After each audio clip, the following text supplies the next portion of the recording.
নমস্কার, কলকাতা টিভি ডিজিটালে সকলকে স্বাগত। আমি অরিত্র আপনাদের সাথে। কোন কোন ওবিসির শংসাপত্র কমিশনের কাছে গ্রহণযোগ্য হবে, বিজ্ঞপ্তি জারি করা হয়েছে। ভোটার তালিকায় বিশেষ নিবিড় সংশোধনী প্রক্রিয়ায় ওবিসি শংসাপত্রের বৈধতা সংক্রান্ত জটিলতার অবসান হয়েছে।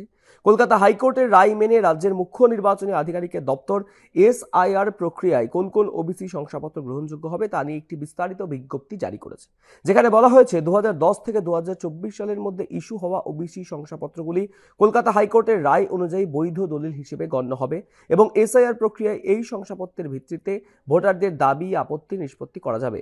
একই সঙ্গে সমস্ত জেলা নির্বাচন আধিকারিক ও ইআরওদেরও আদালতের নির্দেশ কঠোরভাবে মানার জন্য জানানো হয়েছে। আদালতের পর্যবেক্ষণ ছিল 2010 সালের আগে ইস্যু করা ওবিসি শংসাপত্রগুলি 66টি শ্রেণীর ক্ষেত্রে বৈধ নয়।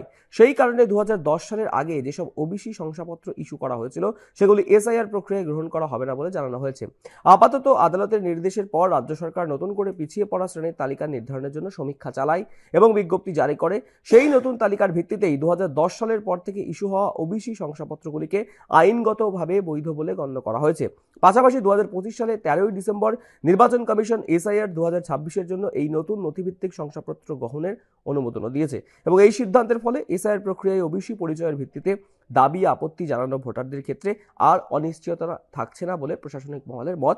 আদালতের নির্দেশ মেনে রাজ্য সরকার ও নির্বাচন কমিশনের সমন্বয়ে নেওয়া এই পদক্ষেপ এসআইআর প্রক্রিয়াকে আইনগতভাবে মজবুত করবে বলেই মনে করছে ওয়াকিবহাল মহল। অর্থাৎ কোন ওবিসি সার্টিফিকেট গ্রহণ করা হবে এসআইআরে আর কোনটা হবে না সেই বিষয়ে কিন্তু কার্যত সুস্পষ্ট ধারণা কমিশনের তরফ থেকে বিজ্ঞপ্তি জারি করে দেওয়া হয়েছে।